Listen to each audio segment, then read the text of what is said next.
ਹੁਣ ਸਿੱਧੇ ਤੁਹਾਨੂੰ ਲੈ ਚੱਲਦੇ ਆ ਨੰਦੇੜ ਸਾਹਿਬ ਜਿੱਥੇ ਭਗਵੰਤ ਸਿੰਘ ਮਾਨ जो मुख्यमंत्री ने पहुंचे हुए ने और की उन्होंने वालों कहा जा रहा है सुन लेने।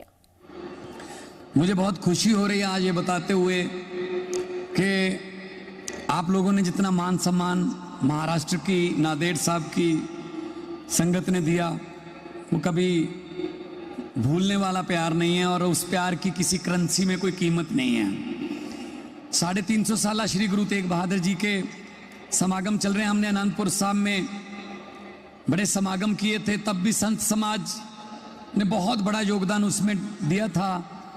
उसको मनाने के लिए मैं ये अक्सर कहता हूँ कि अगर हमारी कौम की, हमारे पुरखों की, हमारे गुरुओं की कुर्बानियाँ लामिसाल हैं, बेमिसाल हैं, जिनकी कहीं मिसाल नहीं मिलती कुर्बानियों की, तो फिर अगर कुर्बानियाँ बेमिसाल हैं तो उनकी शताब्दियां मनाने के तरीके भी हमारे बेमिसाल ही होने चाहिए। इसकी मिसाल नहीं मिलनी चाहिए कहीं के यही मनाते हैं भाई ये लोग। तो आज लुबाना समाज है, सिकलीगर समाज है, सिंधी समाज है, जितने भी सभी समाज के लोग इकट्ठे होकर यहाँ मना रहे हैं जिस तरीके से, बहुत मन को खुशी हुई क्योंकि सरबत दा भला मंगण वाली गुरबाणी वो हज़ारां लखां स्पीकरां चों दुनिया दे विच उचरी जाती है।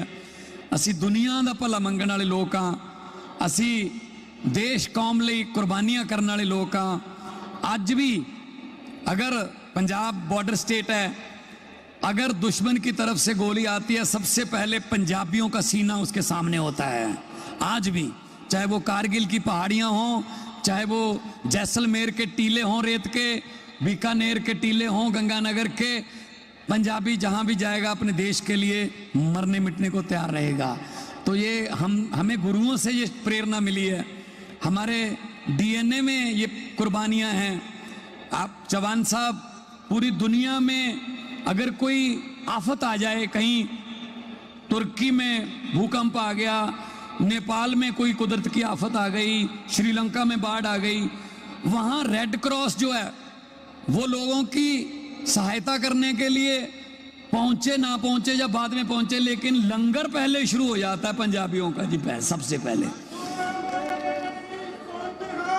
शास्त्री गुरु नानक साहब ने 20 रुपए का साधुओं को, भूखे साधुओं को भोजन छकाया था। ऐसे 20 रुपए डिपॉजिट करवाए कि उसका तो ब्याज ही खत्म नहीं हो रहा जी, मूल तो अभी छेड़ा ही नहीं, ब्याज का ही चल रहा है।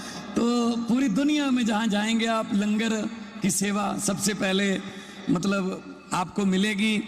और सबसे बड़ी बात, जब गुरु साहब के पास कश्मीरी पंडितों का वफद आया, पंडित कृपा राम जी के नेतृत्व में, के जबरदस्ती धर्म परिवर्तन करवाया जा रहा है, हमें बचाओ, तो गुरु साहब ने कहा कि किसी बड़ी शख्सियत की कुर्बानी की जरूरत है।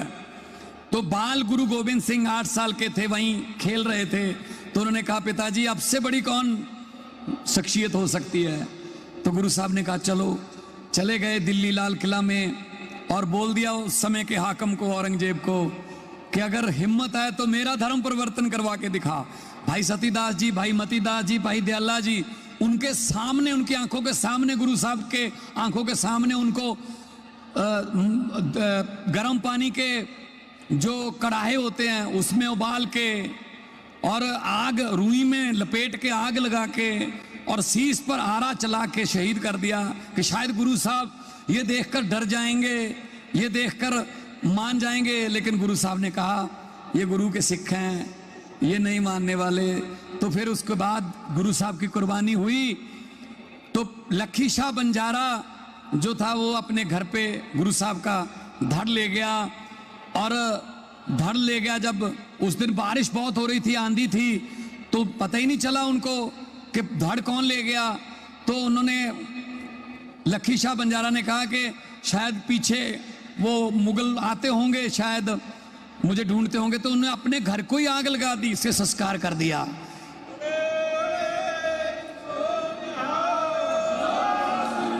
चौहान साहब बड़ा व्यापारी था लखी शाह बंजारा। आज जहां गुरुद्वारा रकाबगंज साहब है वो उसका घर था, वहां उसका घर था, आग लगा दी उसने। और भाई जैता जी, भाई जीवन सिंह जी, बाद में भाई जीवन जी, वो उनका शीश लेकर वो निकल पड़े पंजाब के लिए। दुनिया में ऐसी मिसाल नहीं मिलती कि किसी कुर्बानी का 2 जगह संस्कार हुआ हो, अंतिम संस्कार, धड़ कहीं और शीश कहीं और। कुर्बानी का दुनिया में आपको ऐसी मिसाल नहीं मिलेगी। तो फिर वो जो पंडित कृपाराम जी उन्होंने सोचा, हम आए थे और गुरु साहब साथ में लेके चले गए और कुर्बानी दे दी, तो वो वापस कश्मीर अपने वापस नहीं गए अपने घर पे। वो गुरु गोविंद सिंह जी के साथ मिलके उन्होंने अमृत छका, भाई कृपा सिंह बने और चमकौर साहब की लड़ाई में गुरु साहब के साथ, जो बड़े साहबजादों के साथ उन्होंने शहीदी प्राप्त की, कृपा सिंह जी ने। मतलब ऐसे लोग थे, क्या लोग थे, देश कौम के लिए जान नशावर करने वाले। क्या उनका जितना सत्कार करें, जितना भी उनका प्रचार करें वो कम है।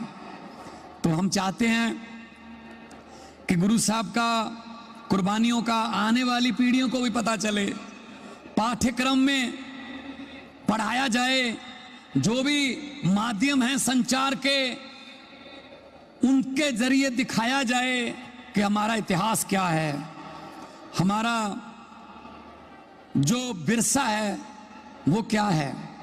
तो ये बहुत बड़ा आयोजन यहाँ पे किया गया है और मैं सारी प्रबंध की कमेटी को बहुत बहुत बधाई देता हूँ, बाबा जी आपको भी, सबको, कि आपने इतना बड़ा आयोजन यहाँ पे करके रखा है। और एक भी मैं जब आया तो जो यहाँ के कलेक्टर थे वो भी पगड़ी पहन के मुझे लेने आए एयरपोर्ट से, तो हर किसी ने पगड़ी पहनी हुई है और इतना मतलब उनको हर्ष उल्लास है कि हमारे गुरु साहब का हम शहीदी का समागम मना रहे हैं। तो यही हमारी कौम की विलक्षणता है कि हम अपने शहीदों को, अपने गुरुओं को, हम उनको मान सत्कार देने में हम कोई कमी नहीं छोड़ते। हम सेकुलर लोग हैं, सारे समाज को प्यार करने वाले लोग हैं, सब सुखी बसें। हमारे तो गुरबानी में दर्ज है कि नानक नाम चढ़दी कला तेरे पाने सर्वत दा भला, पूरी दुनिया की भलाई मांगने वाले लोग हैं। तो बहुत अच्छा लगा जी आज आके। मैं शायद शब्द मेरे पास कम रह जाएंगे क्योंकि ऐसी जगह पे जहाँ इतने बड़े बड़े गुणी ज्ञानी लोग धर्म के बैठे हों, वहाँ बोलना सूर्य को दिया दिखाने वाली बात हो जाती है। तो मैं, जितनी मेरी तुच्छ बुद्धि है, जितना मैंने पढ़ा है या जितना मेरे को ज्ञान है, जितनी मेरे समत बख्शी है परमात्मा ने, मैं अपने हिसाब से पंजाब की जिम्मेदारी निभा रहा हूँ। हमने 3 शहरों को पवित्र शहर का दर्जा दिया, तीनों तख्तों को, जो तख्त श्री केसगढ़ साहब, आनंदपुर साहब में, तख्त श्री अकाल तख्त साहब, श्री अमृतसर साहब में और तख्त श्री दमदमा साहब तलवंडी साहबों में। तो आने वाले दिनों में भी बहुत से अभी फंक्शन चलेंगे अगले साल तक। और जब संगत यहाँ की आई, यहाँ के प्रबंध की कमेटी मुझे मिलने के लिए चंडीगढ़ में, तो उन्होंने कहा कि आपको यहाँ आना है।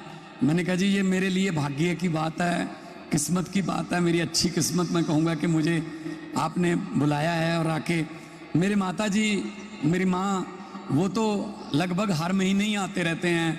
वो तो ट्रेन में, वो तो उनको तो ट्रेन का ड्राइवर, टीटी सब जानने लगे हैं, क्योंकि वो संगत को लेके आते हैं, गांव से लेडीज़ को, माँओं को, बहनों को लेके आ जाते हैं। तो बहुत जितना भी यहाँ के दर्शन करके सुकून मिलता है वो कहीं और नहीं मिलता जी।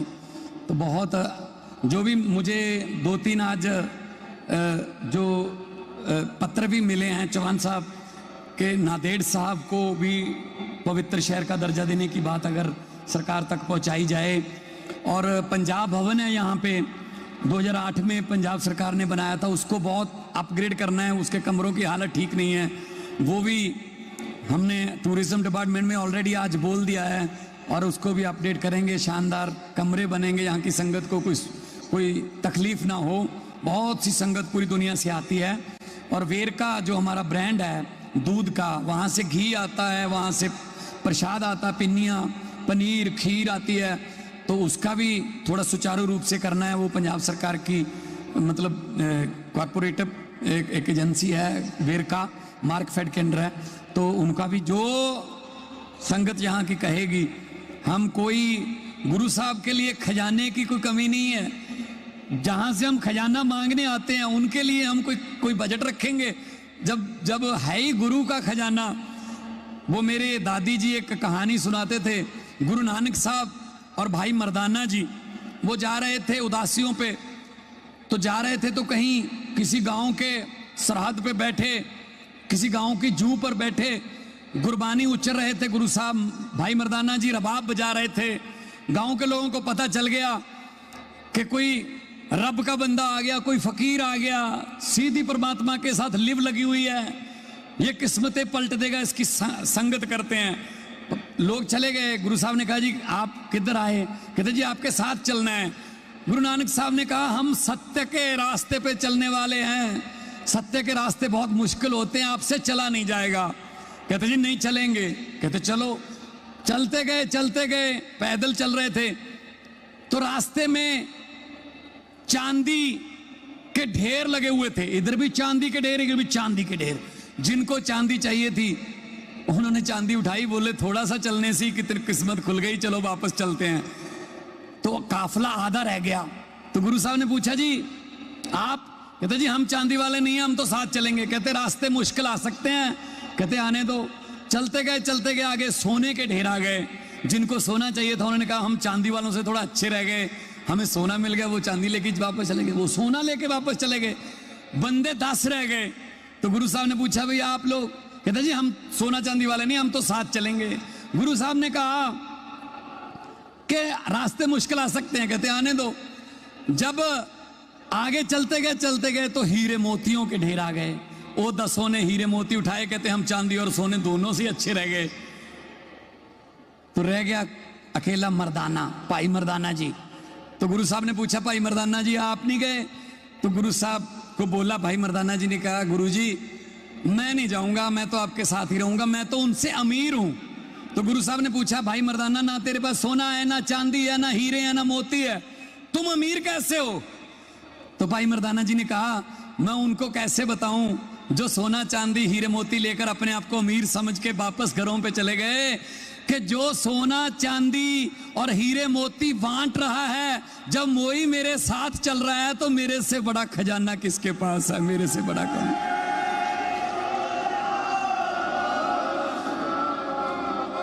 सो गुरु साहब तो खजाने वंडन वाले है, ਆਪਾਂ कौन आ बजट रखन वाले।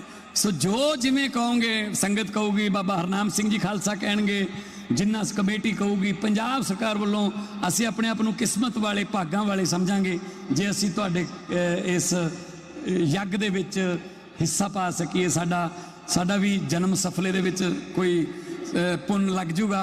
सो बहुत बहुत तुहाडा धन्नवाद। मैं क्योंकि बहुत सारे बुलारियां ने बोलना है, मैं ज़्यादा टाइम नहीं लूँगा।